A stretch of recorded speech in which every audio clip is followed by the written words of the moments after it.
बिस्मिल्लाहिर्रहमानिर्रहीम। अस्सलाम वालेकुम नादरीन, आप यूट्यूब चैनल देख रहे हैं, मैं इमरान खान हूँ। नादरीन, एक खबर छपी है फाइनेंशियल टाइम्स में, और ये फाइनेंशियल टाइम्स जो है वो कोई आम अखबार तो है नहीं, ये बैनुल अक़वामी सतह का एक मंजा हुआ अखबार है। और इसके अंदर खबरें जो हैं वो बड़ी ठीक ठाक छानबीन के बाद छपती हैं।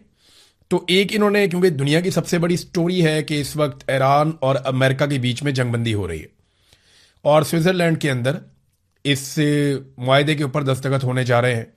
वहाँ पे अमेरिका की क़यादत भी जाएगी और ईरानी क़यादत भी आएगी, और यूरोप के पुरफ़िज़ा मकाम में स्विट्ज़रलैंड में ये सब कुछ होगा। उन्होंने जो स्टोरी की उस पर आसिम मुनीर साहब के जो हमायती हैं वो बहुत भड़क उठे हैं, बहुत गुस्से में। फाइनेंशियल टाइम्स की स्टोरी क्या है, यहाँ मैंने उसका पूरा ट्रांसलेशन निकाल के अपने सामने रखा है। और ये स्टोरी एक्चुअली एक्सपोज कर रही है कि पाकिस्तान के पास वो सलाहियत नहीं थी मुज़ाकरात करवाने की, या पाकिस्तान वो नताइज हासिल नहीं कर सका मुज़ाकरात में जो अमेरिकन चाहते थे, और फिर कतरियों को सामने आना पड़ा। और फिर जो कतरी हुक्मरान हैं उनके नाम भी लिखे गए स्टोरी के अंदर, जिन्होंने बड़ा अहम रोल प्ले किया ईरान और अमेरिका को मुज़ाकरात की मेज़ के ऊपर बिठाने में और एक नतीजा निकालने में। ऐसा नहीं कहा गया स्टोरी में कि पाकिस्तान नाकाम हो गया, लेकिन यह बताया गया कि कतरियों की है असल कामयाबी, और ये सहरा मुज़ाकरात की कामयाबी का उनके सर पे जाता है। अब पाकिस्तान के अंदर आपको देखा, ज़मीन आसमान के कलाबे मिला रहे हैं लोग। यहाँ पे फैसल वाडा का स्टेटमेंट आता है, वो बड़ा इंटरेस्टिंग स्टेटमेंट है, मैं आपके सामने ज़रूर रखना चाहूँगा। फैसल वाडा ने कहा कि फील्ड मार्शल आसिम मुनीर ने मुआहदे का मुसव्वदा तैयार करके टाइप भी खुद अपने हाथ से किया। यानी यहाँ पे इस तरीके से गेम उठाई जा रही है, लगातार जूते पॉलिश हो रहे हैं कि आसिम मुनीर ने दुनिया को जंग से बचा लिया और आसिम मुनीर ने ये मुज़ाकरात करवाए।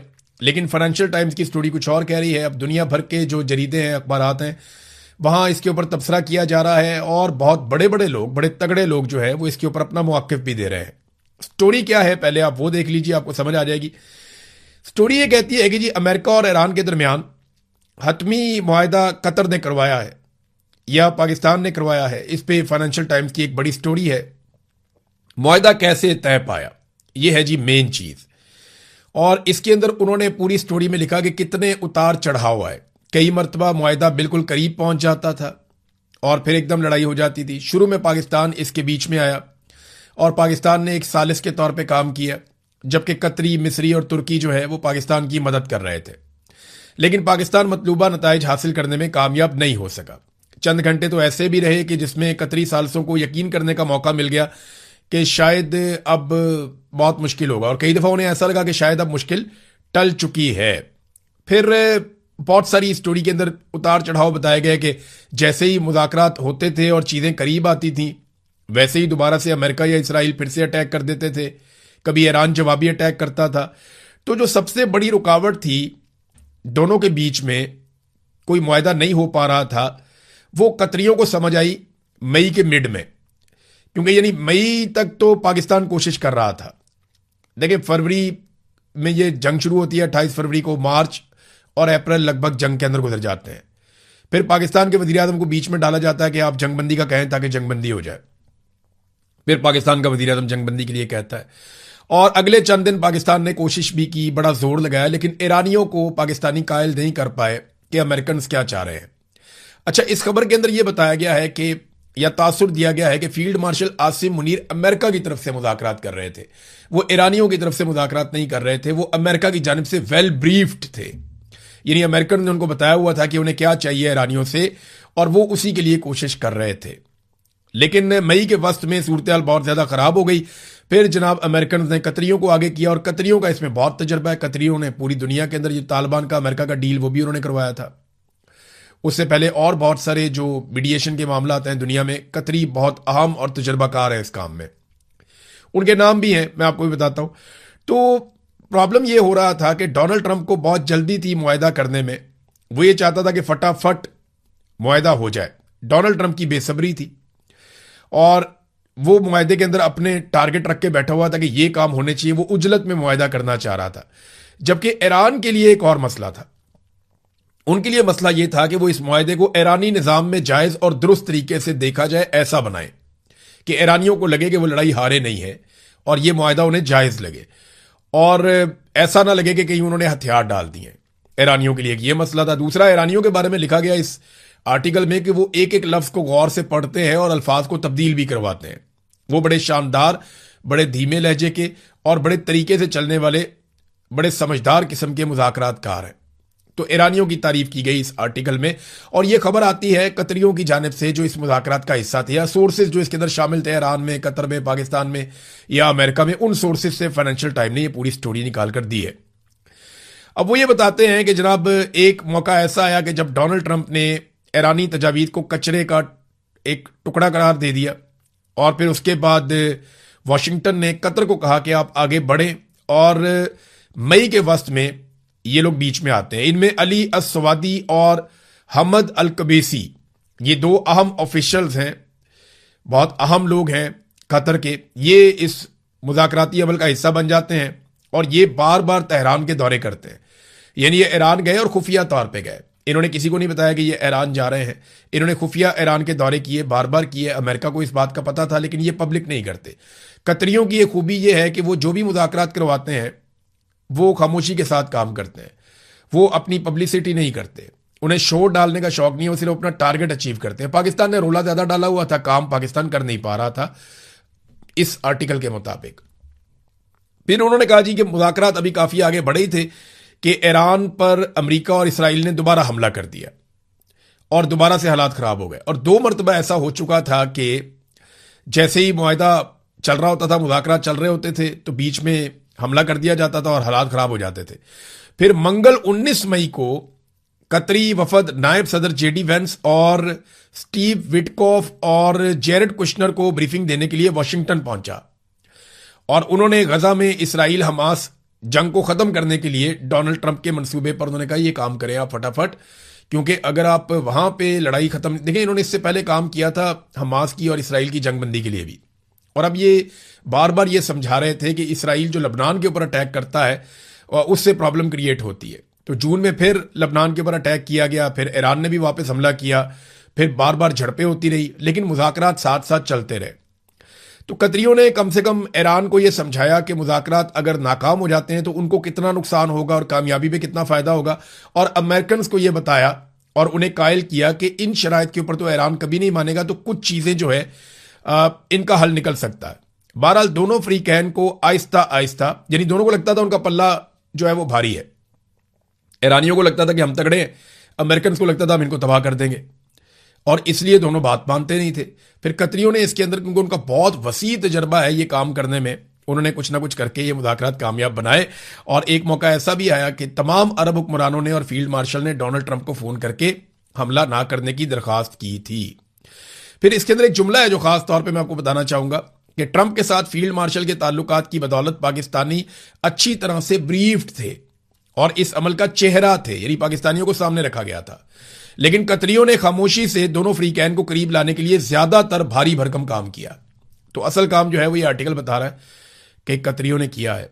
क्रेडिट पाकिस्तान ही ले ले, बेशक पाकिस्तानी जाके वहां पे स्विट्जरलैंड के अंदर, क्योंकि देखे ना ये होना तो पाकिस्तान के अंदर था मुआहदा, अगर पाकिस्तान अमेरिका की खुशनुदी कर पाता या इसके लिए कोई नतीजा खेज पाकिस्तान इकदाम कर पाता। अब देखिए मैं आपको एक चीज बड़ी क्लियरली बताऊं, ये मोहित पीरजादा साहब को सुन रहा था, उन्होंने भी यही बात की, तो बात ये ठीक है। हमारी जो मिलिट्री एस्टेब्लिशमेंट है ना, वो इस तरह ट्रेंड ही नहीं है कि वो मुज़ाकरात कर सके या बातचीत कर सके, उनके अंदर ये सलाहियत ही नहीं है।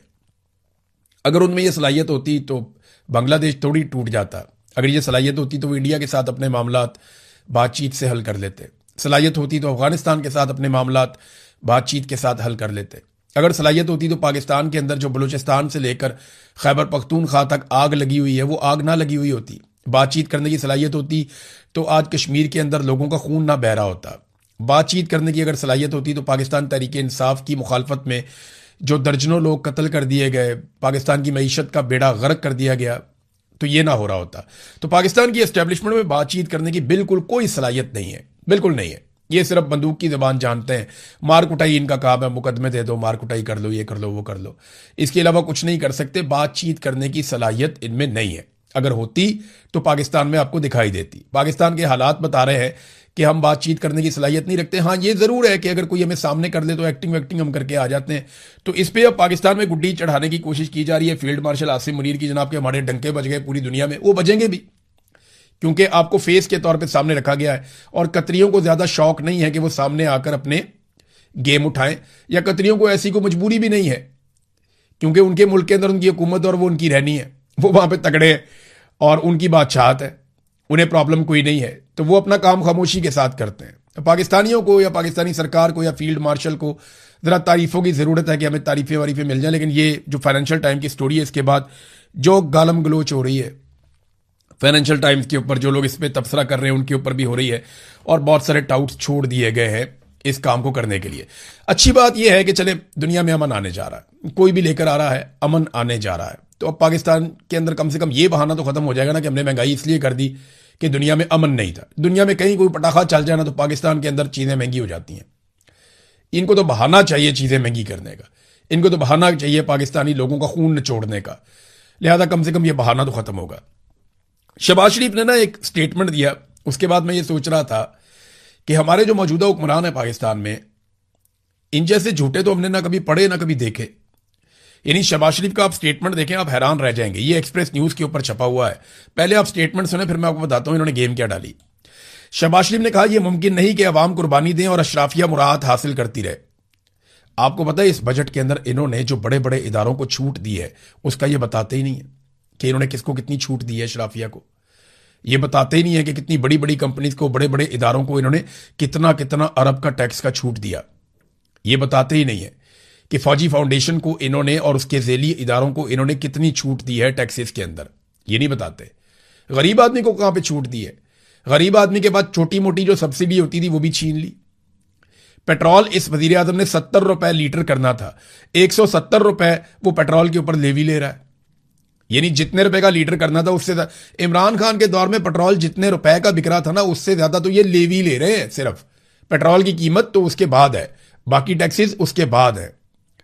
तो ये लोगों को बेवकूफ बनाते हैं कि गरीब आदमी के लिए इन्होंने ही कहा था ना कपड़े बेच देंगे, लोगों को आटा देंगे, रोटी देंगे, लोगों को सहूलियात देंगे।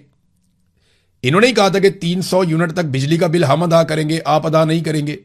बेड़ा गर्क कर दिया पाकिस्तान की मईशत का। 1 यूनिट भी इस्तेमाल होता है, 2 यूनिट भी इस्तेमाल होते हैं तो हजारों में बिल आ जाता है।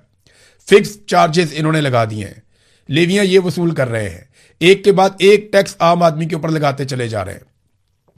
वो कहते हैं जनाब अशराफिया जो है वो टैक्स देगी।